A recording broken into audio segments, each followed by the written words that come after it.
The strikes obliterated the 2024 release calendar and left theaters hanging by a thread in the first half of the year. Not only were we left without any blockbuster releases for months on end, but once they started coming, the first several proved to be disappointments out of the gate. I'm talking about the likes of Furiosa or The Fall Guy. Luckily for Hollywood, several less hyped films stepped up to keep theaters alive during the bleak stretches, preventing an all-out crisis and humiliating big-ass blockbusters in the process. Even in a good year, a big movie is tough to come by in January. On occasion, you have something like Liam Neeson's Taken that can break out and become a surprise hit. On the whole, though, it's often a lousy month for the industry.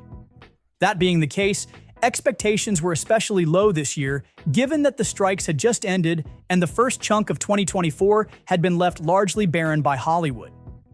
Enter director David Ayer's The Beekeeper, a frankly ridiculous action movie starring Jason Statham that proved to be a hit beyond anyone's expectations.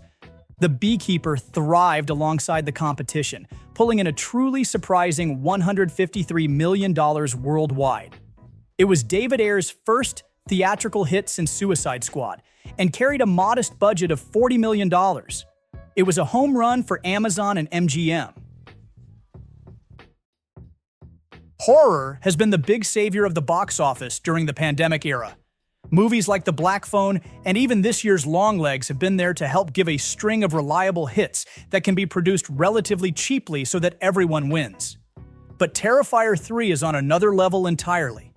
It managed to top the charts at the domestic box office in its first weekend of release, ranking as one of the biggest surprises in the history of box office. The movie has made $89 million worldwide and counting on a $2 million budget. I'm just going to say it again, $2 million budget. With an upcoming re-release, it may well see $100 million before all is said and done. Those many millions of dollars helped serve as a bright spot in what was a slow start to the fall season. This was a much-needed hit in addition to being a surprise one. In a year dominated by Deadpool and Wolverine and other blockbuster behemoths, it ends with us quietly reminded Hollywood of something groundbreaking. Women actually go to the movies too. Starring Blake Lively and Justin Baldoni, this adaptation of the smash hit book didn't just find its audience. Sony Pictures wound up with a monster hit, one that actually kicked Deadpool and Wolverine out of the top spot at the box office, albeit briefly. Imagine kicking a $1.3 billion superhero epic off the top spot with a $25 million doomed romance flick. While big-budget disasters like Borderlands burned out, it ends with us raked in a staggering $350 million worldwide, making it one of the year's most profitable films. Sony pulled off the ultimate counter-programming flex, proving there's room in theaters for more than just CGI explosions. Sure, highlighting the highest-grossing movie of the year might seem obvious, but Inside Out 2 deserves some serious context. 5 years ago, a Pixar sequel making well over $1 billion worldwide would hardly be news. That's how hard Disney and Pixar were crushing it at one point. The pandemic changed all of that, though, and things have been wildly uncertain for a couple of years, particularly after Lightyear bombed in 2022. But Inside Out 2 demolished all expectations with a record-shattering opening, dethroning Frozen 2 and The Lion King to become the biggest animated movie of all time. Put plainly, we'd be talking about the 2024 box office overall far more harshly had this film not performed the way it did. With $1.69 billion to its name, Inside Out 2 is the biggest movie of 2024. More than that, though, it came in June after a disastrous start to the summer, with films like The Fall Guy and Furiosa falling well short of expectations. Things felt dire.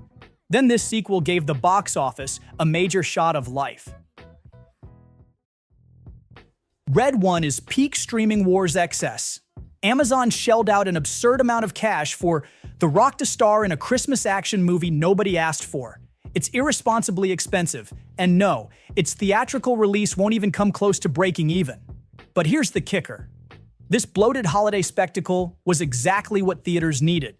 It helped fill a crucial blank spot on the calendar before Wicked and Gladiator 2 delivered a massive box office double whammy. followed closely by Moana 2. This was the unsung hero of all unsung heroes in 2024. Amazon was never going to profit from this film in theaters. But you know who really benefited? The theater owners who got $165 million worth of ticket sales at an otherwise dry time. RedOne may not bet a hit, but it can't quite be called a flop either given its odd release strategy and how it was funded. Whatever the case, without this movie, theaters would have had to endure a truly dire couple of weeks. This is money that truly matters in the grand scheme of things.